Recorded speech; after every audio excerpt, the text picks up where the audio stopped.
अंतिम चरण पर आ चुका है। यूपी विधानसभा चुनाव 2022 के 7वें चरण का मतदान 7 मार्च को होना है।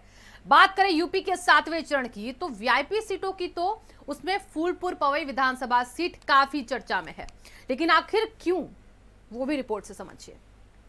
अखिलेश यादव जिंदाबाद जिंदाबाद जिंदाबाद। अखिलेश यादव स्वागत है स्वागत है स्वागत है। अखिलेश यादव स्वागत है स्वागत है स्वागत है।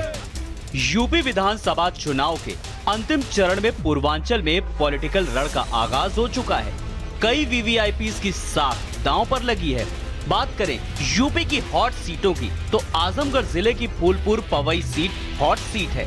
2017 विधानसभा चुनाव की बात करें तो फूलपुर पवई की सीट से रमाकांत यादव के पुत्र अरुणकांत यादव ने जीत दर्ज की थी।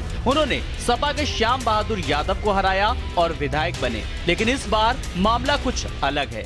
समाजवादी पार्टी ने अरुणकांत के पिता रमाकांत यादव को इस बार फूलपुर पवई विधानसभा में मैदान में उतारा है, जिसके चलते भाजपा ने रमाकांत यादव के पुत्र अरुणकांत यादव का पत्ता साफ करते हुए फूलपुर पवई से राम सूरत राजभर को विधानसभा चुनाव के लिए प्रत्याशी बनाया है।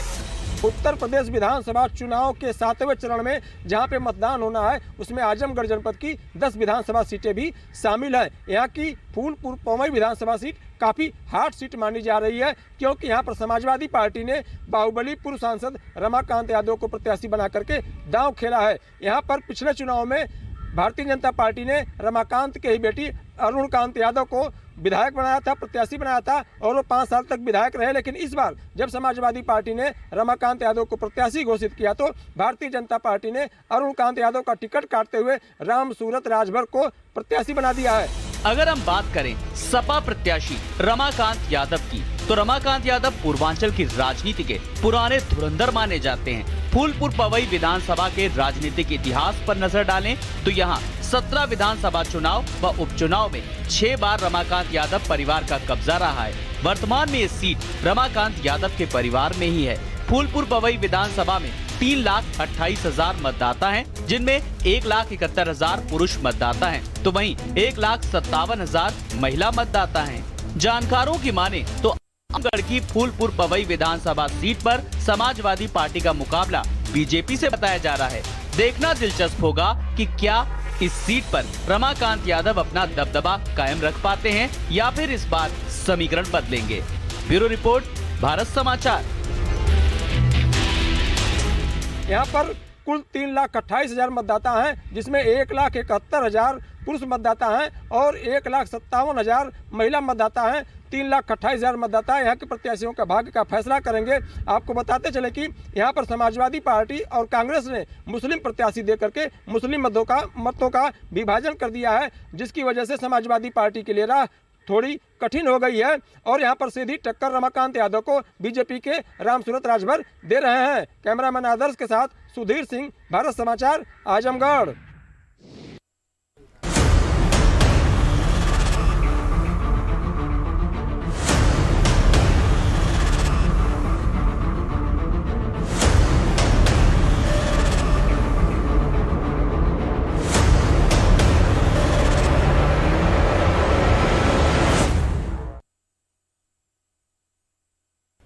वाह,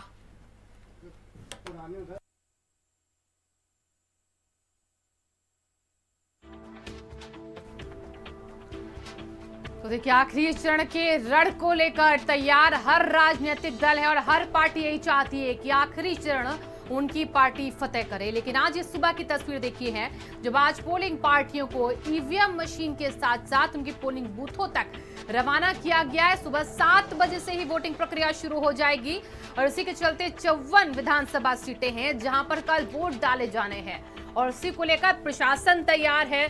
यहाँ पर अति संवेदनशील पोलिंग बूथों को लेकर भी यहाँ पर खास तैयारी की गई है प्रशासन की तरफ से। सुरक्षा वहां पर और टाइट है और इसी के साथ आज कड़ी सुरक्षा के इंतजाम किए गए हैं। पोलिंग बूथों पर कल सुबह से ही मतदाता पहुंचने लग जाएंगे सुबह 7 बजे से वोट डालने के लिए। और उससे पहले हम आपको लगातार सुबह 6 बजे से दिखाएंगे किस तरीके से वहां पर तैयारियां पोलिंग बूथों पर की गई हैं, पोलिंग बूथ पर किस तरीके से वहां पर तैयारी है, वो तस्वीर भी कल सुबह 6 बजे आपको दिखाएंगे। बताएंगे। लेकिन अभी फिलहाल आज की तस्वीरें आपके सामने है, जब आज इन बसों से रवाना किया गया पोलिंग पार्टियों को यहाँ पर उनके विधानसभा क्षेत्रों के लिए, उनके पोलिंग बूथों के लिए।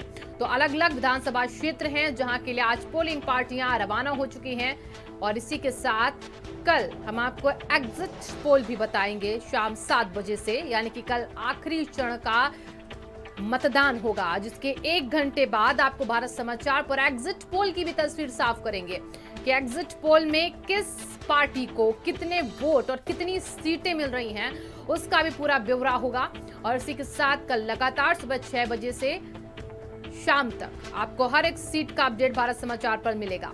तो आखिरी चरण को लेकर 7 मार्च को लेकर तैयारियां जारी, प्रशासन की भी, पार्टियों की भी। कल देखिए शाम तक प्रचार किया सभी राजनीतिक दलों ने और उसके बाद प्रचार थमने के बाद अब हर किसी को इंतजार इस आखिरी चरण के चुनावी द्वार का कि आखिरकार कौन इस 7वें चरण में बाजी मारता है। पूर्वांचल की ये सभी सीटें हैं, 9 जिले जिसमें शामिल हैं, जिसमें सपा का गढ़ और ओपी राजभर की पार्टी का भी गढ़ 1-2 जिलों में है। और ऐसे में सहयोगी दलों की भी परीक्षा। और आजमगढ़ से हमारे सहयोगी सुधीर जुड़ चुके हैं ज्यादा जानकारी के साथ। सुधीर, आजमगढ़ सपा का गढ़ है और इसी के साथ अब सपा का गढ़ एक बार फिर से सपा चाहती कि फतेह करे, लेकिन बीजेपी भी सेंधमारी में यहाँ पर जुटी है। आजमगढ़ जिला जो है समाजवादी पार्टी के गढ़ के रूप में विख्यात रहा है। पिछली बार यहाँ पर समाजवादी पार्टी के 5 एमएलए रहे हैं, 10 में से 5 एमएलए रहे हैं। और इस बार भी समाजवादी पार्टी पूरी कोशिश में है कि उसकी संख्या 5 से ज्यादा बढ़ सके, क्योंकि पिछली बार बहुजन समाज पार्टी के 4 एमएलए थे और वो चारों एमएलए जो है अब की बार लगभग 4 में से 3 एमएलए दल बदल चुके हैं, दूसरे दलों में जा चुके हैं। तो समाजवादी पार्टी इस उम्मीद में है कि उसके सदस्यों की संख्या जो है 5 से बढ़ के 7-8 तक पहुंच जाएगी। हालांकि वो लोग 10 सीटें जीतने का दावा कर रहे हैं, लेकिन समाजवादी पार्टी 7-8 सीटें जीतने की उम्मीद कर रही है। शिवांगी जी, अब बिल्कुल सुधीर, आपने कहा कि 7-8 सीटें जीतने का दावा सपा का है। अब बसपा की 3 विधायक आपने कहा कि टूट चुके हैं उनकी पार्टी से, तो इस बार बसपा किस तरीके से स्टैंड कर रही है वहां पर, और बीजेपी का क्या हाल? जी, आपको बता दें कि बसपा जो है सिर्फ लालगंज सुरक्षित सीट है, वहाँ के आजाद दर्दमल विधायक थे। सीटिंग एमएलए बसपा चुनाव लड़े, बाकी सारी सीटों पर बीएसपी ने इस बार नए कैंडिडेट को दिए हैं।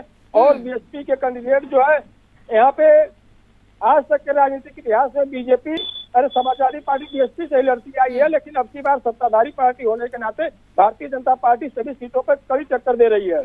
अच्छा, एक सीट आजमगढ़ में सुधीर देखिए भारतीय जनता पार्टी ने जीती थी और उसको लेकर भी मैं हाल लगातार देखिए आपसे जानूंगी। फिलहाल देखिए हर बड़ी खबर के लिए आप क्वेब पर भारत समाचार को फॉलो कर सकते हैं, क्वेब पर हमारे साथ जुड़ भी सकते हैं। अभी रुकेंगे एक छोटे से ब्रेक के लिए, फौरन उठा से।